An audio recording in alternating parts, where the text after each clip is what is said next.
পরিকল্পনা মোতাবেক আমাদেরকে এবার রাজপথে নামতে হবে। কারণ এবার রাজপথে আমরা নামবো ব্যর্থ হওয়ার জন্য না, অর্ধেক সফল হওয়ার জন্য না, সম্পূর্ণভাবে সফল হওয়ার জন্যই আমরা এবার রাজপথে নামবো। সেটার জন্য আমরা প্রস্তুতি নিচ্ছি। শহীদ পরিবার, আহত যোদ্ধা, জুলাই যোদ্ধা যারা রয়েছেন, আমরা হয়তো অন্তর্বর্তী সরকারের সময় আপনাদের পাশে সম্পূর্ণভাবে দাঁড়াতে পারি নাই, কিন্তু তারপরে আমরা চেষ্টা করেছি সর্বাত্মকভাবে। আমরা এই সরকার জুলাই যোদ্ধাদের পক্ষে বড় বড় কথা বলে, আমরা আগে দেখতে চাই তারা অন্তর্বর্তী সরকার থেকে কি বেশি করতেছে জুলাই যোদ্ধাদের জন্য, সংস্কারের জন্য তারা কি বেশি করতেছে। জুলাই অধিদপ্তর সেটা অন্তর্বর্তী সরকারের সময় করা হয়েছিল, জুলাই শহীদ স্মৃতি ফাউন্ডেশন যারা অন্তর্বর্তী সরকারের সময় করা হয়েছিল, সবগুলো জিনিস অন্তর্বর্তী সরকারের সময় তারা সেগুলোকেই কিছুটা বাস্তবায়ন করার চেষ্টা করছে। অনেক জায়গায় সেগুলোতেও তাদের অনীহা দেখা যাচ্ছে।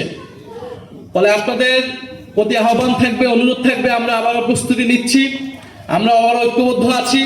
আমাদের দল মত নির্বিশেষে, এটা কোনো দলের বিষয় না, এটা কোনো জোটের বিষয় না, এটা বাংলাদেশকে রক্ষা করার বিষয়, জুলাই গণ অভ্যুত্থানকে রক্ষা করার বিষয়, জুলাই শহীদদেরকে তাদের যে রক্ত, সেই রক্ত যাতে ব্যর্থ না হয় সেই উদ্যোগের বিষয়।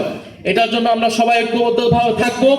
আজকে আপনারা যারা উপস্থিত হয়েছেন সবাই হয়তো কথা বলতে পারেন নাই, কিন্তু যারাই কথা বলেছেন সকলের আমরা সমান স্পিরিট দেখেছি, সবার কথা বলার, সবার মনের ভাষা আমরা বুঝতে পেরেছি। আমরা আবার ঐক্যবদ্ধ আছি, রাজপথের জন্য প্রস্তুত আছি। ইনশাআল্লাহ আপনারা সবাই প্রস্তুত আছেন। তবে আপনাদের প্রতি একটা কথা বলে শেষ করতে চাই, এবার রাজপথের আন্দোলনে আপনারা সন্তান হারিয়েছেন, কেউ পা হারিয়েছেন, কেউ হাত হারিয়েছেন। এবার আপনারা সামনে নয়, এবার আজকে এই মঞ্চে যারা বসে আছি আমরা সবার সামনের সারিতে থাকবো। গুলি আসলে বুকে আগে আমাদের গুলিতে আসবে, আমাদের বুকে আসবে। আপনারা শুধু আমাদেরকে সহযোগিতা করবেন, দোয়া করবেন।